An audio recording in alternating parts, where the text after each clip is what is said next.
Lena's fingers trembled as she gripped the edge of the bathroom sink, staring at the two pink lines on the test. Her heart pounded in her chest, a mixture of fear and something softer, something like hope. She could already picture it. Tiny hands curling around her fingers, soft coos in the middle of the night, a love so powerful it would make everything else fade away. But when she told Daniel, his face hardened, his jaw clenched so tight she thought his teeth might break. No, he said immediately. Lena's stomach twisted.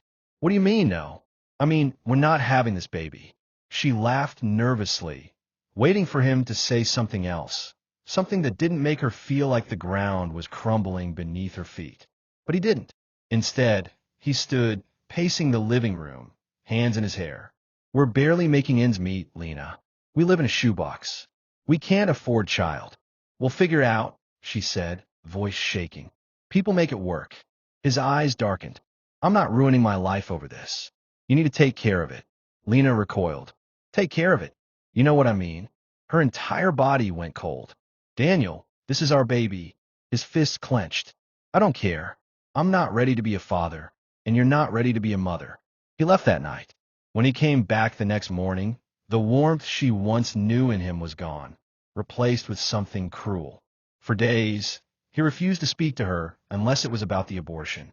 He threw out her prenatal vitamins. He withdrew their shared money, leaving her barely enough for food. And when she still resisted, he began slamming doors, breaking plates, making their tiny apartment feel like a war zone. One night, he sat across from her at the dinner table, his eyes cold. If you have this baby, I'm gone. Lena stared at him, tears blurring her vision. You don't mean that. His expression didn't waver. I do. She held on for another week, but the walls kept closing in. Daniel's threats became sharper, his anger more suffocating. And when she finally agreed, something inside her cracked so deeply she knew it would never heal. After the abortion, Daniel acted as if everything had gone back to normal. He kissed her on the forehead, bought her favorite pastries, held her close at night. But Lena couldn't feel him anymore. Then the nightmare started.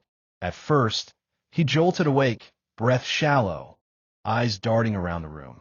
Then came the whispers, the muttering under his breath, the pacing in the middle of the night. Lena didn't ask. She didn't care.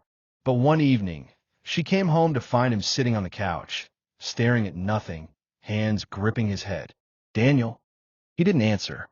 She stepped closer, and that's when she saw the paper in his lap. A sonogram. Her stomach lurched. Where did you get that? His hands trembled as he turned it toward her. I found it in your drawer. His voice cracked. We were supposed to have a baby. Lena let out a bitter laugh. Now you care. I thought I was doing the right thing, he whispered. The right thing. Her voice rose, shaking with the fury she had buried for months. You threatened me, Daniel. You made me choose between you and our child. Tears slipped down his face. You don't get to cry, she snapped. I cried. Alone. I sat in that clinic with strangers while you went to work like it was just another day. Daniel's face contorted with pain, but she didn't care. Not anymore. That night, he locked himself in the nursery, the one they had never prepared, the one they never would. When she finally worked up the nerve to check on him, he was sitting on the floor, surrounded by tiny things he had bought in secret. Baby socks, a stuffed rabbit, a pacifier still in its packaging. I hear them crying, he whispered. Lena's chest tightened. There's no one crying, Daniel. He rocked back and forth, gripping his hair. I hear them. I see them. He let out a choked sob. I made a mistake. Lena took a slow breath. You did. She turned, walked to the bedroom, and packed a small bag. When she left, she didn't look back. Thank you for joining us today on Golden Tales by Nia. Like, subscribe, and share for more stories like this.